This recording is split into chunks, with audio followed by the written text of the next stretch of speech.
on Clear Your Clutter Inside and Out, we're talking about seniors and downsizing. Helping a senior to downsize and not sure what to do? What questions can you ask to help an older person make decisions more easily? Wondering if an estate sale is the right choice? Learn tips for supporting seniors as we begin our month focusing on downsizing. Does your clutter own you? On Clear Your Clutter Inside and Out, we'll teach you how to become aware of your clutter along with action steps to declutter and create the life you desire. Come on, let's get started. The entire month is inspired because I'm downsizing. I am organized, as I hope you all know, and I'm pretty decluttered, guys. You wouldn't walk into my home and open a closet door and have a bunch of stuff out. We don't have a ton of stuff. I know this because of my work and seeing people and seeing homes. And this has been a stressful process. I realized that this house that I'm in, this is the longest I've ever lived anywhere. It has been a very interesting process. So we're going to take the entire month to talk about this. I think we're, in general, as a society, not everyone, obviously, but kind of moving really in that direction of less is more. Here are some special tips if you're helping an elderly person, because remember, you need a little more extra care for that. When my grandmother moved from, the house my grandfather had grown up in that house. They had it when they were married, had all their kids, had the grandkids, and then we had to, after my grandfather died, we needed to downsize her to a little ranch. That was a lot. We'll talk about the emotional stuff later, but just physically. Now, my other grandmother had Alzheimer's, and so it was a little more challenging, and she had to downsize more rapidly in the sense they had to get, after my grandfather died, she couldn't stay by herself. At that point, we really knew that Alzheimer's was going on, but going from a 2-story home that she'd been in for 50 years into living with my parents and my aunt and switching off for a while. And then it was really my parents before we had to get her in a home. But that's a huge switch to go from living in a 2-story home to living in someone's house. So here are some thoughts and tips if you are working with a senior. Just some things to think about. If you are really short on time, perhaps say someone dies and you've got to move like my grandmother did. Paperwork can be very time consuming. So you may need to go through that later. And again, usually if it's a filing cabinet, that's something you get moved easily. So if you are kind of in a hurry, table that for later. Frame decisions as yes/no questions. If you keep something open-ended, it can be stressful. They might feel like they're put on the spot. I know if you ask me an open-ended question, goodness, I don't know how long I'll go on for. So you might not want to say, what clothes would you like to keep? If you're looking at wardrobe, for example, and dresses, pare down the options and present something that's easy for them to say yes, no to. So for example, how about we keep your best church dress every day and special occasion? Do you agree? Then they can say yes or no. You have made it a lot more manageable for them. So again, not the open-ended questions, just a yes, no. Because I'll talk about it in a later episode. I was surprised at the emotions that came up for me as we're getting ready to move. So we want to make this process as stress-free as possible. Do as much pre-sorting as you can as possible. Now, I just, for instance, mentioned dresses a while ago. So I would have a pre-sort category of every day, what you'd wear to church, special occasion there. And then you could say, okay, do you agree of these categories? And you can say, how about let's pick 2. Do you agree to pick 2 dresses? Okay, boom. Again, that's yes, no. Then we have everything pre-sorted, and it makes the process, one, easier, but it also can go by more quickly. Because if any of you listening have done decluttering and organizing, it's not what we see on TV. It takes a long time. So think of what you can pre-sort. Clothing, kitchen items, tools, anything else that you have way more of than space. So if you're moving into a senior facility, it might be a 1 or 2 bedroom as opposed to a huge house. Let go of multiples. Again, this is going to make it easier. If you have 5 sets of sheets, keep 2, 3. Don't allow for maybes. And this is good advice for anyone, because when you allow for a maybe, you're really taking away the decision. And that maybe kind of keeps it in the gray area, and you risk becoming more attached to the items. Moving takes time. I'm telling you, we don't have a lot of clutter. We've put on a garage sale. I'm organized. And this is a time you want those skills. It has taken us a lot of time, or what feels like a lot of time to me. And it's stressful. You're showing your house. You've got to keep it clean all the time. That's enough to drive anyone insane. So no decisions for later. I'm going to encourage you to have them make the decisions now. The only thing that I think is okay to set aside for later is if you are going to give it away to someone, like a relative, hold for Susie to pick up. And if you do allow that, you give them a time frame. Okay, Susie, it's got to be picked up within the week. And if not, I'm going to donate it. When we box things, they become out of sight, out of mind. And we really encourage you, especially for seniors or yourself, don't think, we can store it. We have a storage to declutter the house. We rented I think a 10 by 10 unit. Like, for instance, we had to get rid of the cat trees. It's like, okay, we have cats. That's not going to change. Although it's good news is we put out candles and people have been like, okay, we can't smell the cats. So that's a good news. But we had to get out all our cat scratchers, and come on, I'm crazy for cats. So we've allowed one cat tree to stay in public, away from the window. We have other little short scratchy that we move into the garage every time someone comes to look at the house. It's a very exhausting process. So I'm going to encourage you not to get in the habit of getting a rental unit. If something like you're going to sell the house and you need to declutter it, that's fine. But once you're settled in, we're not going to keep the storage unit. And we got a deal, and it's still costing us $74 a month, I think. We had to rent it for a couple months. Again, like, that's a massage right there. So don't get into the mentality of maybe, and then we can put it in storage and make a decision later. No, and encourage you, it'll take longer, but to have the senior be decisive. Put the time and the energy and the focus on most used items. What is it? If they love to cook, then you want to make sure that you have those items that's going to allow them to cook in the kitchen. That's where their joy and their passion is. Focus on that. Or if they are an artist, make sure that they have all their art supplies. And what are they going to be doing the most of? Just had a conversation with someone this morning. Her mom is a gardener. And so they got her in a senior facility, but where she could garden. So one of the things that she held on to were her gardening tools. Be patient. Okay, this is really important. And follow the lead of the senior. They might have to take a trip down memory lane. And if you're asking them to make a hard choice, ask some questions. Where it came from? What is the story behind it? When you tell that story and express that, sometimes it makes it easier to release something.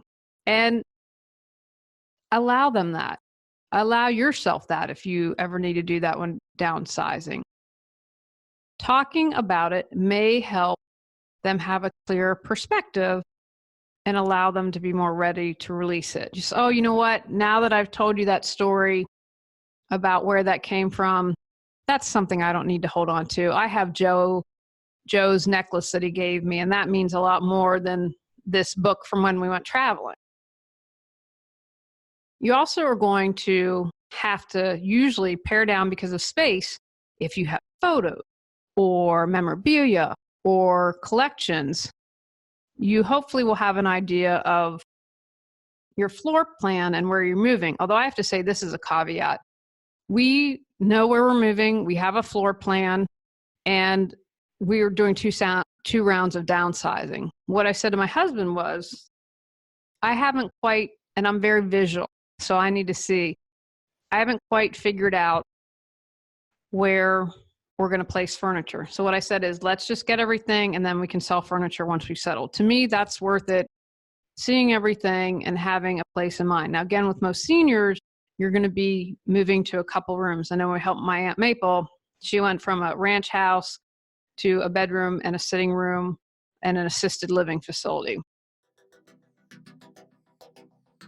You have all the answers within. Got Clutter, 365 journal prompts books support you in figuring out how to clear your clutter. Get control of your clutter so your clutter doesn't control you. Reclaim time, money, sanity, and resources. Choose from physical, mental, emotional, spiritual, energetic, holidays, relationships, financial, health, or compilation volumes. Free MP3 meditation with purchase. Learn more at reawakenyourbrilliance.com. You're going to want to think about the space because, say, if you have photographs in 2 rooms, you can definitely fill out the walls, but you're probably not going to have that much space.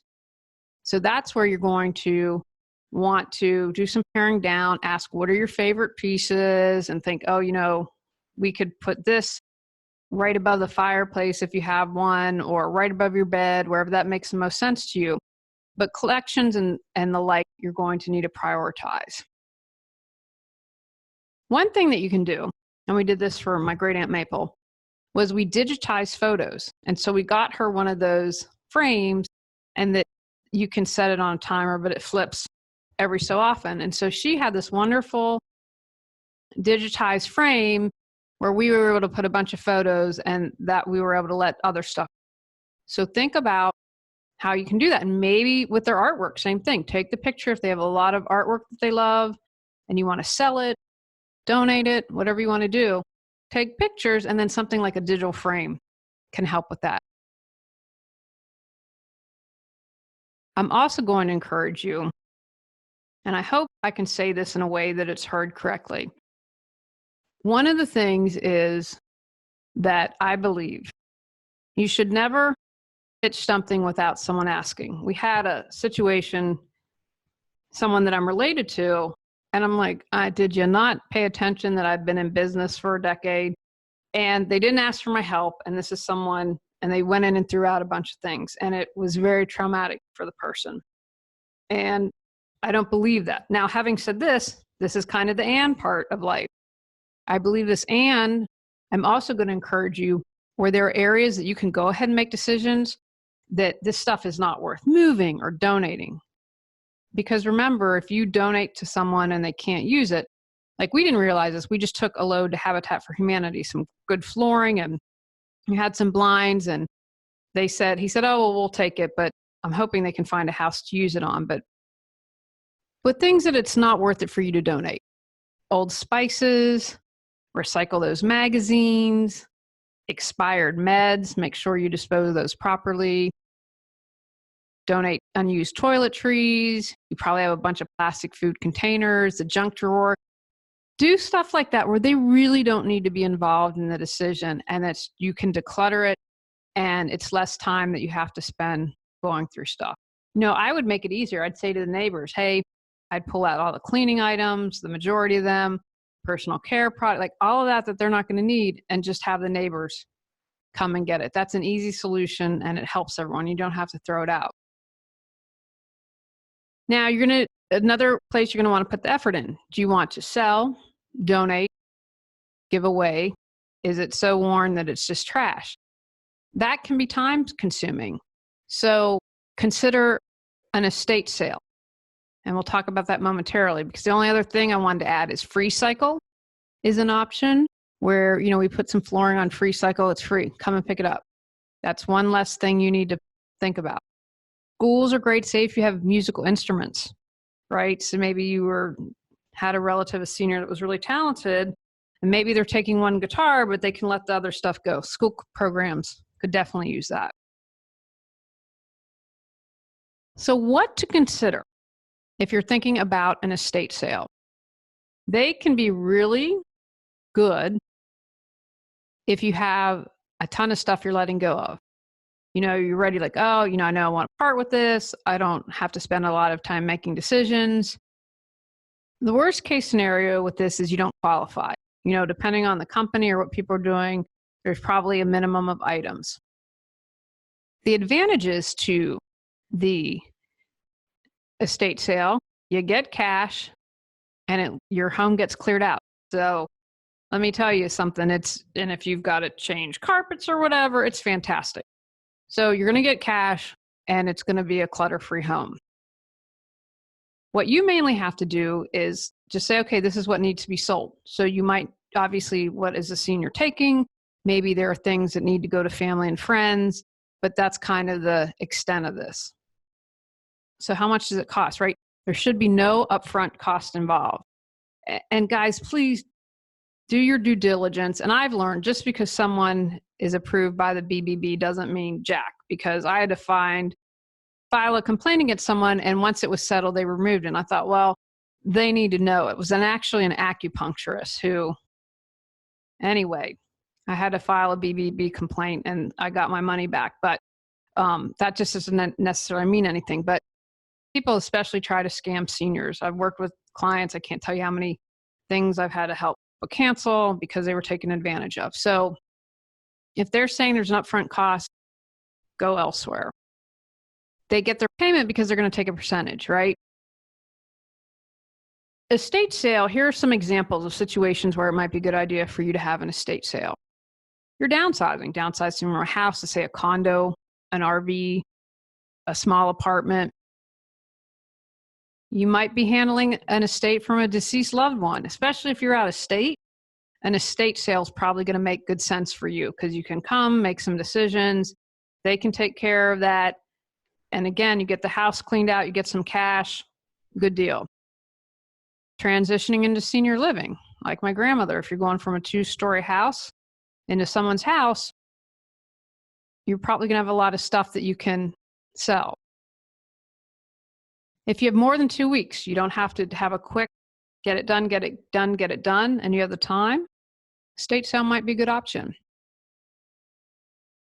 If you're not eligible for a tax deduction, so the stuff, I don't know why I'm never going to stop donating. We have this great little charity that spays and neuters homeless animals, and we love it. It's one that I'd love to support. And I'm like, yeah, we can fill out the slip, but we do our taxes and it's kind of pointless. So if you're not going to be able to get a tax discount, then you might want to consider it. So here's an example. You're like, well, how does an estate sale work? Say that you have an estate sale and you make $10,000. The company is going to take 35% of that. So you get $6,500 and they're going to charge you clean out costs. So they take 35%, maybe have someone come in and clean or something, maybe $500. So you're left with $6,500, $6,000 in profit. So that's kind of easy. You have someone take care and do the legwork. To me, that's personally worth 35%. Again, you have to figure that out. Now, there's another option that might be useful for seniors if you don't qualify or can't have an estate sale. Same-day cash buyout. That is usually a good choice for you have a decent amount of stuff. And what they're doing is, all right, you have bulk items and they figure they pay you X amount and that they can make money reselling. This is a good option if you don't have enough for an estate sale, or maybe you live in an HOA community. But maybe the HOA doesn't allow for an estate sale. So you just have to know that then something like a same-day cash buyout is going to be really great. So what you have to do is gather all the stuff, what you're willing to sell, and you need to make the decision, am I getting a fair amount? Now, again, you need to take into consideration that they are taking out and moving items from your home, and they need to make something. I once had a client call me, and was a local haul junk guy, and he said, I can't, it's all junk. He said, I lose money if I haul it off. He said, if I can sell stuff, I'm willing to do it for free. So you have to just take that into consideration. So again, no upfront cost to you. You have to be prepared. It's like doing a garage sale. You're never going to get anywhere near what you think it's worth. So again, if they have to remove, store, blah, blah, blah, blah, blah, that's what okay, like, am I getting a fair price? A same-day buyout might be a good deal if you have a collection you no longer want to keep. Maybe you collected Hummels. You have a tight deadline, like, oh my gosh, we have 2 weeks less, we've got a week, we've got to get this stuff cleared out. If you have a handful of valuables that you're ready to roll, and again, there are different levels of these same cash buyout, but for someone, that might be an option. Maybe have a few pieces of furniture. Again, not eligible for a tax donation, it might be worth it. And if your house is really just disgusting, and they exist, trust me. If your house is really in bad condition, probably not worth it to have an estate sale.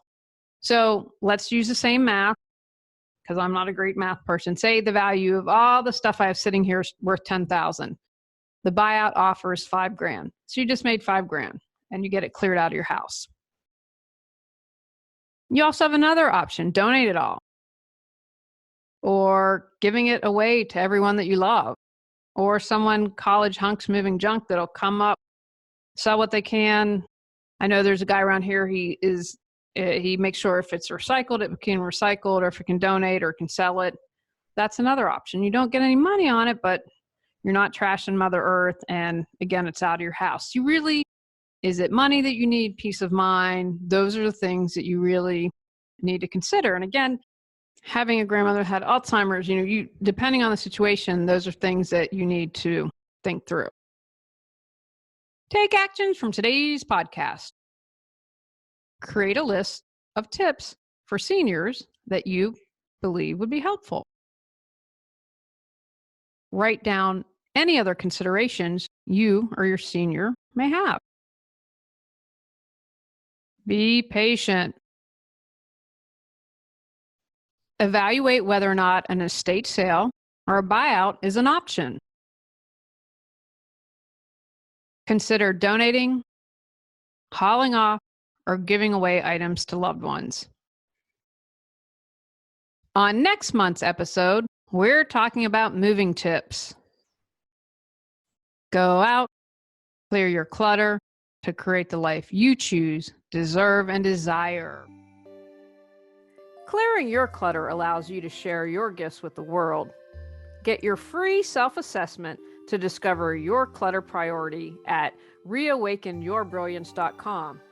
If you've enjoyed Clear Your Clutter Inside and Out, please rate, review, and share us.